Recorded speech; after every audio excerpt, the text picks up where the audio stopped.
ఈ వాక్యాన్ని వీక్షిస్తున్న సహోదరి సహోదరులందరికీ క్రీస్తు పేరట వందనములు. ఈరోజు వాక్యం ద్వారా దేవుడు మనతో చెప్తున్న మాట, శరీర సంబంధులైన తండ్రులు మనకు శిక్షకులై ఉండిరి. హెబ్రీయులకు రాసిన పత్రిక 12వ అధ్యాయము 9వ వచనం. గలతీ సంఘం దేవుని కృపను బట్టి ఏర్పరచబడింది. దేవుని గురించి తెలుసుకున్న సంఘమే, కానీ పిలిచిన వానిని విడిచి ఇంతవరకు విన్న సువార్తకు, ఆచరించిన సువార్తకు భిన్నమైన సువార్త వచ్చేసరికి చాలా ఫాస్ట్గా వారి వైపు మళ్ళీపోయారు.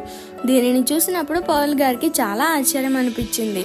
ఇప్పుడు కూడా గలతీ సంఘంలాగా ప్రవర్తిస్తున్న వారు అనేకులు ఉన్నారు కదా. దేవుని రాకడ అతి సమీపంలో ఉంది. అయితే ఇప్పుడు బోధింపవలసిన బోధలు ఏంటి?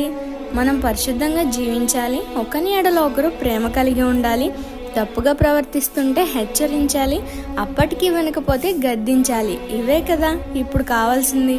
కానీ ఇవి బోధించే ఏ చర్చ్కి కూడా జనాలు ఎక్కువగా వెళ్ళరు. ఎంతవరకు ఆశీర్వాదాలు, ఆశ్చర్యకార్యాలే కావాలి చాలా మందికి. మారదాం ఇకనైనా. మనల్ని పరిశుద్ధపరిచి దేవునికి దగ్గరగా చేసే బోధకు లోబడదాం. భిన్నమైన వాటిని ఖండించడానికి ప్రయత్నిద్దాం. ఈ చిన్న సువార్త పరిచర్యలో మీ సహోదరులు. God bless you. ఆమేన్.